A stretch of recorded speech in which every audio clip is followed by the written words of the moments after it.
Bom dia, seja muito bem-vindo ao Meu Doutor. Quem usa óculos já pensou algum momento em se livrar deles? Mas afinal, qual a melhor opção? Cirurgia refrativa ou lente de contato? E será que todo mundo pode fazer?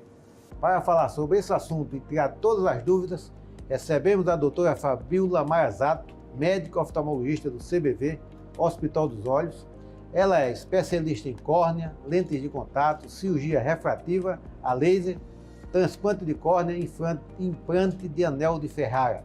Doutora Fabiola, seja bem-vinda ao nosso programa. Obrigada, doutor. Bom dia. Vamos sentar. Muito obrigada. Fabiola, é um prazer tê-la aqui no nosso programa, agradecer já ter disponibilizado um pouco do seu tempo para a gente tratar desse tema tão importante, que é a questão visual, né? Bem, e para começar o nosso bate-papo, qual a importância do uso das lentes de contato, qual o perfil das pessoas que precisam usar a lente de contato e se existem contraindicações? A lente de contato, ela é um recurso para quem ou não quer usar óculos ou tem necessidade, né, de ter um recurso mais, vamos dizer assim, até esteticamente menos comprometedor. Tem gente que se incomoda com os usos de óculos, né? Por exemplo, um atleta, uma pessoa que dança, é complicado fazer isso de óculos. Então, nós temos dois perfis. Nós temos as pessoas que querem ter um recurso além dos óculos, as pessoas que têm graus mais altos, os óculos pesam mais, todo grau acima de 4 graus, por exemplo, nos óculos há uma diminuição de campo de visão. Então começa a entrar aí as pessoas onde a lente é um recurso melhor. O candidato ideal, ele, na verdade, não existe, né? Pode ser desde bebês, a gente não... Eu particularmente... Não existe uma idade, pode ser desde... a deficiência. Exatamente. Agora, uma coisa que é muito importante é a pessoa ter a disposição de saber que ela tem esse artifício, esse recurso e que precisa ter os cuidados com isso, né? As trocas, a limpeza, por isso que não serve para todo mundo. Tem gente que fala, olha, eu não vou me dar bem, vai né? dormir, tira, coloca lá na caixinha. Exatamente. Tem toda uma questão operacional, um cuidado. Que isso né? tem que fazer parte do seu dia a dia. Então, o candidato ideal... Tem que andar com ela, né? Tem que andar, tem que saber os momentos que pode usar, os momentos que não pode, né? Isso é importante. Tem contraindicação? Normalmente, assim, as contraindicações, elas são mais os casos de alergia, tem pessoas que realmente não conseguem usar, alguma doença que impeça o uso, mas são poucas as contraindicações de lente. Tá, me diga uma coisa, é um desejo, melhora a autoestima, melhora a aparência para quem não gosta de usar óculos, tá? Mas é questão do custo, como é que é o acesso? A lente de contato, né? Existem vários modelos, vamos dizer, de lente de contato. Então, hoje a gente tem lentes que têm um custo um pouco mais barato, que são as lentes descartáveis ou de troca programada, né? Que são lentes um pouco mais acessíveis. E tem lentes que são realmente mais caras, mas essas são geralmente para tratar doenças mais sérias, como o ceratocone. Então, essas lentes realmente têm um custo um pouco mais alto, porque a tecnologia envolvida é muito maior, o custo de fabricação, elas são meio que personalizadas, né? Essas descartáveis são lentes feitas em série, então a indústria consegue... Tem validade? Tem validade. Geralmente, as lentes descartáveis, elas podem ser diárias, podem ser quinzenais e podem ser mensais. E as lentes rígidas, essas mais duras, né, que as pessoas conhecem, a gente fala em geral 1 ano, dependendo de como o paciente usa, dos cuidados que ele tem, às vezes ela consegue ficar até uns 2 anos sem precisar trocar. E os cuidados, a opção varia de pessoa para pessoa, né? A questão é mais pessoal, né? E varia também do grau, varia das condições da córnea, né? Tem um grau limite a partir da... Tem um grau limite, por exemplo, as lentes descartáveis, elas têm um limite para o astigmatismo, elas têm um limite para a hipermetropia. Então, aí é mais uma questão de disponibilidade aí da grade, vamos dizer, de grau, né? Perfeito. E agora vamos falar sobre as cirurgias refrativas, né? Aquelas cirurgias a laser, né? Isso. Quando é que ela é indicada? Se está indicada para todo caso? Né? Porque vai substituir os óculos, você deixa de ficar dependente. Ela é permanente? Como é que é isso? A cirurgia refrativa laser, o objetivo dela é diminuir a dependência do grau. De preferência zerando o grau, né, corrigindo todo o grau. E às vezes isso não é possível, porque nós também temos um limite de grau a ser operado, que ele não é só um limite do aparelho, ele é também um limite do olho de cada paciente. Mas a partir daí volta a aumentar a deficiência ou ela estabiliza? Não necessariamente. Cerca de 20% das pessoas que operam, em algum momento o grau pode voltar. E os outros 80% vão ter uma estabilidade, porém, todo grau que está relacionado à idade, independente de operar, um dia você vai ter. Então, quem operou com 20 anos era míope. Pode ficar livre de miopia para o resto da vida, mas com 40 anos começa o grau de perto, depois mais para frente vai ter catarata. Então, tudo que é da idade não tem muito como fugir. Como fugir disso. Não. E com relação ao avanço na cirurgia laser, né? Agora tem outras modalidades de tratamento. Como é que é isso? O que é que tem de moderno Isso. com relação ao que era anteriormente? Hoje a gente consegue praticamente tratar todos os graus, né? Nós conseguimos tratar as miopias, hipermetropia, o astigmatismo, que ainda há essa dúvida, os pacientes às vezes falam, mas astigmatismo também trata? Trata também. E mais recentemente, nós estamos tendo tratamento para a visão de perto, né? Até então, nós tratávamos a visão de perto, a presbiopia ou vista cansada, mas em detrimento da visão de longe. Então, eu tratava um olho, mas esse olho não ia enxergar bem para longe. E aí, nem todo mundo fica bem assim, nem todo o cérebro acostuma com essa situação. Então, os tratamentos mais modernos, nós estamos recebendo ele agora esse ano. Novas técnicas, né? Eles tratam essa visão de perto sem perder a visão de longe. Isso é muito bom, né? Vai ser excelente, porque se eu não tiver de óculos aqui... Não é? Então, se eu puder manter as duas, é impressionante. Melhor porque ainda. De longe, você tem o óculos aqui, estou lendo. Está lendo tudo, né? Mas aqui... Então, e essa é uma realidade fantástico. A dificuldade vai ser como é que a gente massifica isso, né? Assim... Como é uma coisa nova, vai demorar um tempo. A questão toda é a seguinte, né? Tudo que envolve tecnologia envolve um custo, obviamente, né? Demora para se massificar. Demora até para as pessoas entenderem, né? Conhecerem, confiarem, tem toda essa questão. Daqui que chega ao serviço público.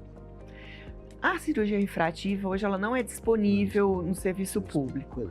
Alguns hospitais escola, eles até fazem, mas com custo. Não é oferecida pelo SUS. A população em geral ainda vai ter que aguardar. Vai ter que aguardar. Bem, pacientes com córnea fina ou outras alterações oftalmológicas podem não ser elegíveis para a cirurgia laser. Quais são as opções para esses casos? Aquelas pessoas que não podem fazer a cirurgia laser, qual a opção? Então, aí a gente tem assim, quando a pessoa tem uma córnea mais fina ou quando ela até tem uma córnea com uma espessura normal, porém tem muito grau, às vezes não dá para você operar o grau daquela pessoa naquela córnea que ele tem. Existem algumas, né, outras opções e aí depende da idade. Nas pessoas abaixo de 45 anos, a gente tem os implantes de lentes, que eles são lentes que são implantadas dentro do olho, parecidas com as lentes que se implantam na cirurgia de catarata, porém na cirurgia de catarata eu removo o cristalino e implanto uma lente no lugar.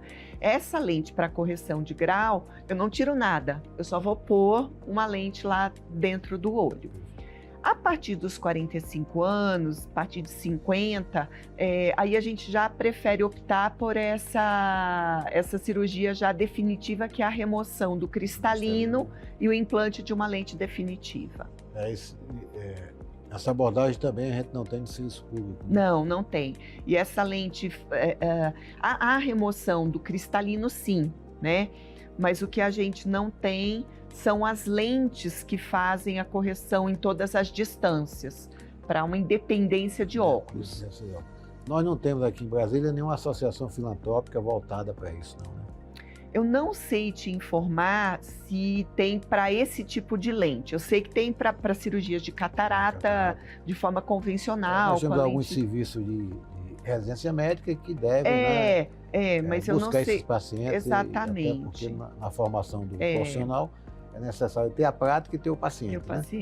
Bem, com relação aos riscos da cirurgia refrativa em paciente que não conseguiu fazer o diagnóstico da ceratocone, né?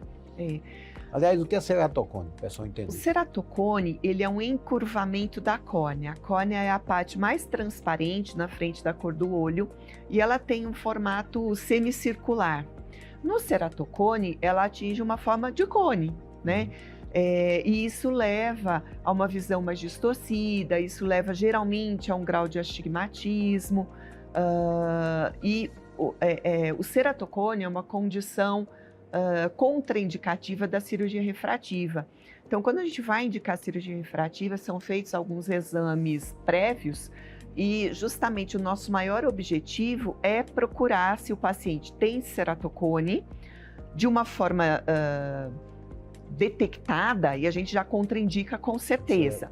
Quando há uma forma que parece ser, que pode ser algo muito inicial, esse é o momento da dúvida, né? Esse é o momento que realmente né? Esse é o momento onde tem que entrar em cena aí, a prática do cirurgião, o raciocínio clínico, o conhecimento. Às vezes a gente até acaba discutindo esse exame, esse caso desse paciente, justamente para tentar ter a maior definição, na maior certeza possível de que ele é elegível para a cirurgia. E o paciente apresenta alguma queixa que possa pensar em diagnóstico precoce? Geralmente assim, o diagnóstico do ceratocone, ele é mais naquele paciente que não sente correção com os óculos, ele acha sempre que o óculos está insuficiente, ele tem um aumento muito grande, muito frequente de óculos, né? Às vezes 2, 3 vezes por ano, vê alguma distorção na luz, porque como a córnea fica em forma de cone... A entrevista médica, a anamnese é fundamental. É fundamental. E mesmo a gente desconfiar em busca, assim, quando você faz o exame, a refração, que é aquele exame do melhorou ou piorou, né? O paciente sempre se queixa de que não gosta desse exame. Isso é muito importante, porque até a forma como o paciente percebe, como ele te fala durante esse exame, a gente já levanta o questionamento. Já chama atenção, né? Chama atenção. Bem, Fabíola, a conversa está interessante, o assunto é bem interessante, bem empolgante, mas chegamos ao final do nosso primeiro bloco, já voltamos, e pedir a você que nos acompanha, que nos assiste, que não saia daqui, daqui a pouco retornaremos no nosso segundo bloco. Até lá. Estamos de volta com o meu doutor, conversando aqui com a médica oftalmologista, a doutora Fabíola Marazato, sobre liberdades dos óculos. Doutora Fabíola, e vamos falar agora sobre o implante do anel Ferrara, um procedimento muito comentado no tratamento da ceratocone. Nós acabamos de, no final do nosso primeiro bloco, falar sobre o ceratocone. Como ele funciona e em que cenário é indicado, em que condição é indicado o implante desse anel? O anel, o que é esse anel, né? O anel, né? Na verdade, o recurso chama-se anel intraestromal. Esse nome anel de Ferrara é em homenagem ao Dr. Paulo Ferrara, que desenvolveu essa técnica. Ele é um segmento de acrílico que ele é implantado dentro da córnea para reduzir o cone. Então, aquela córnea que estava bicuda, ela vai abaixar e com isso melhora a qualidade de visão do paciente. Então, ele é indicado no ceratocone toda vez que eu tenho um grau que não corrige bem com óculos ou que o paciente não consegue se adaptar com a lente de contato. Nem todo ceratocone eu preciso do anel, mas ele até tem indicação para as formas menores, mas geralmente para as formas moderadas de ceratocone. Então, ele tem o objetivo de melhorar a curvatura. Normalmente, ele até acaba melhorando o grau, às vezes o paciente era um paciente que dependia exclusivamente de lente de contato, ele passa a poder usar um óculos, algumas vezes até ficar sem grau, mas o objetivo é diminuir a curvatura do cone. também pode estabilizar o ceratocone, porque o ceratocone é uma doença progressiva, é uma doença que avança ao longo dos anos. Então, o anel também tem essa função de estabilizar o ceratocone. É um procedimento recente? Não, ele não é um procedimento recente. Tem cerca de 30 anos, mais ou menos. Ele é autorizado, reconhecido há cerca de uns 15 anos, 15, 16 anos. E hoje no Brasil, por ser pioneiro, né, nós temos muitos médicos adeptos a foi criado aqui no Brasil? Foi criado aqui no Brasil. Médico de Belo Horizonte, Dr. Paulo Ferrara. Dr. Paulo Ferrara. E aí por isso, né, que eu te falei que tem o nome do anel de Ferrara. Mas é um procedimento bem interessante. Ele é oferecido pelo SUS em alguns, geralmente hospitais escola, né? Mas é um procedimento que é um recurso muito bom no tratamento de ceratocone. E os planos de saúde autorizam? Os planos de saúde autorizam. Hoje a gente usa o laser para nos guiar na colocação. Né? Aí alguns planos não autorizam o tratamento com laser. Mas ele é extremamente mais eficiente, mais recomendado, vamos dizer assim. Bem, agora vamos falar do crosslink, né? Que é outra técnica usada no tratamento do ceratocone. Em que momento, em que estágio da doença? O crosslinking, ele é um tratamento para estabilizar o ceratocone. Então, ele não muda curvatura, ele não muda grau. Então, quando que a gente usa o crosslinking? Quando eu tenho um ceratocone em progressão num paciente com a visão boa. Ou ele ainda não usa óculos, ou ele usa um grau baixo, né? Geralmente o crosslinking, ele é usado nos pacientes mais jovens. A recomendação dele é em pacientes até 40 anos, que é a fase que o ceratocone pode progredir. Então, realmente, ele é para pacientes mais jovens, com um ceratocone inicial em progressão. É uma alternativa ao anel de Ferrara? Podem ser combinados, porque assim, o crosslinking, ele estabiliza numa proporção maior que o anel de Ferrara, mas ele não corrige visão, não corrige grau, não corrige curvatura. Então, muitas vezes a gente faz os dois procedimentos. Pode associar os procedimentos. Pode associar. E também é contemplado pela medicina suplementar, os convênios autorizam ou tem dificuldade? Sim, o crosslinking é autorizado totalmente também. Autorizado. Na rede pública, nada? Alguns hospitais fazem. Tem serviço aqui em Brasília, na rede pública? Aqui? Não, aqui em Brasília não. Não. Precisa avançar muito, né, doutor? Precisa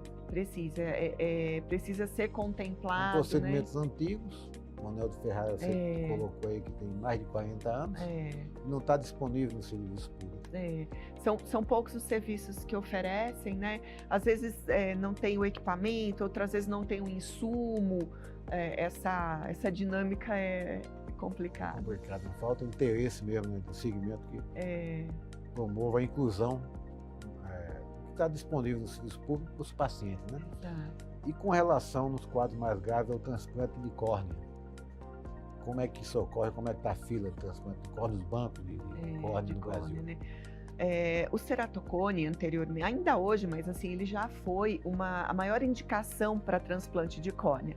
Com o advento desses tratamentos, e aí eles não estão, né, disponíveis com muita frequência no SUS, a gente tira muito paciente da fila por poder fazer essas outras terapias. Então, só interrompendo um pouquinho, se esses outros procedimentos estivessem disponíveis, o banco, a fila... Certamente seriam um pouco menor. Os transplantes de córnea não seriam tão necessários. Necessários, pelo menos para essa doença. Agora, e uma dúvida aqui, em termos de custo, seria bem mais barato para o Estado? Eu acredito que sim. Do que fazer o transplante eu acredito que sim, porque o transplante ele envolve toda uma estrutura, né?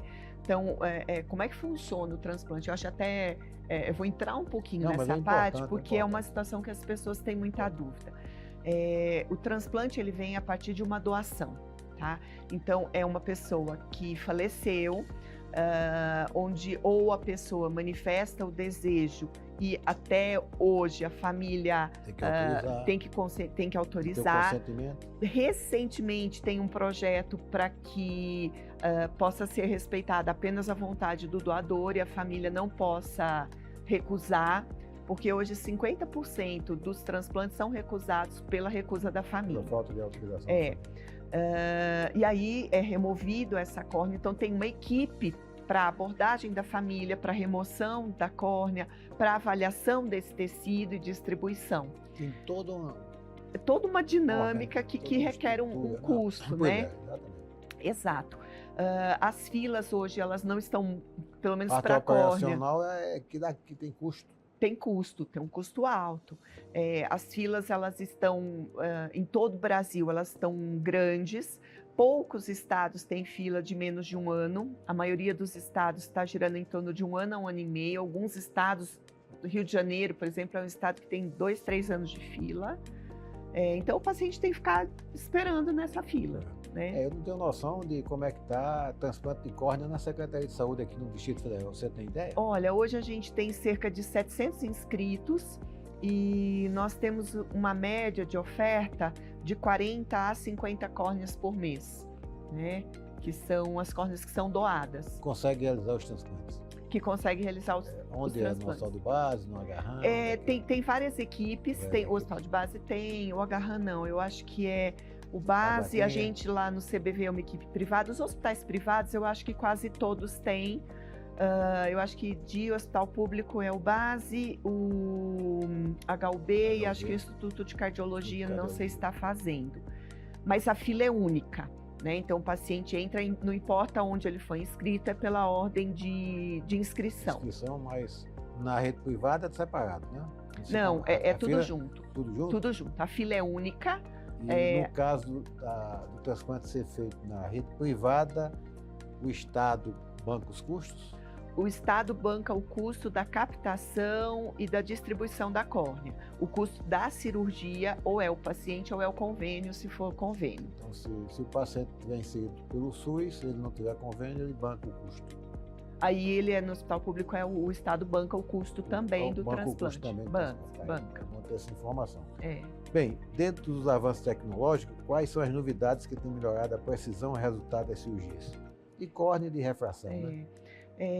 Uma coisa, né, assim, tanto o avanço dos equipamentos, né, os exames que a gente tem hoje para avaliar todas as condições, né, do olho, da córnea, a biomecânica, o quanto essa córnea é mole, vamos dizer assim, é elástica ou não, isso tem ajudado muito. Alguns programas de inteligência artificial, né, então a gente chama de calculadoras, que foram alimentadas aí com dados de exames normais, e isso é uma realidade que vai vir nessa interpretação, nessa busca do paciente de risco para a cirurgia, vamos dizer assim, né? E aí a gente efetivamente começa a cada vez mais operar quem realmente pode ser operado. Fabiola, uma coisa que chama a atenção a gente é essas ofertas principalmente quando é erro de refração rápida, em Feira do Paraguai, em algumas clínicas que faz teu exame entrega o teu óxido do Eloes. Eu lembro disso agora, que eu passei aqui na Interquadra, aqui na Asa Sul, e tinha faixa lá em frente a uma ótica. Faça seu exame e receba o seu óxido em 2 horas. Isso tem qualidade, requer cuidado. O que é que você aconselha? Porque o nosso programa aqui termina sendo um programa de utilidade pública, né? Olha, o que acontece Sem querer comprometer, já lhe comprometendo, porque eu preciso de orientação até para saber a eficácia disso, se a população também não está sendo exposta a um risco desnecessário por falta de informação. O que eu vou te falar é o seguinte, hoje a normativa, a prescrição, né, de óculos, de lentes, ela é do médico oftalmologista, ela é reconhecida como isso. Geralmente, quem faz essas prescrições não são médicos, não são oftalmologistas. Pode até ser que tenha, mas isso é proibido, né, para o médico oftalmologista que ele faça essa relação. Então, o que eu posso te dizer não vou te dizer se a pessoa é um bom profissional ou não, mas o que eu vou te dizer é que ele não está fazendo algo que é liberado para que ele faça. Ele não tem informação. Bom, Então, assim, às vezes o paciente também não sabe. Em outros países, a gente tem essa liberação. Tem uma pessoa que só faz as lentes e tem um médico que cuida das doenças. Aqui no Brasil, não. Tudo é atribuição do médico oftalmologista. Então, isso, no mínimo, é exercício legal da medicina se não tiver oftalmologista. Exatamente. Então, portanto, fica aqui a nossa recomendação, né? Tome bastante cuidado e, de preferência, se consulte sempre com o oftalmologista. Não é isso, doutor? Exatamente isso. Bem, Fabiola, o assunto é interessante, mas o nosso tempo termina sendo curto para tanto assunto interessante. Chegamos ao final do nosso segundo bloco. Gostaríamos que, antes de encerrar, você disponibilizasse o endereço do seu consultório, suas redes sociais. Tá, eu que agradeço essa oportunidade, né? Eu atendo no CBV, Hospital de Olhos, na 613 Sul. O meu Instagram é @DRA, de doutora, Fabiola Marazato. Tá? Segue a gente lá, então. Bem, Fabiola, obrigado mais uma vez e obrigado a você que nos acompanha todo domingo na TV Brasília, Canal 6, às 13 horas. Até o próximo domingo.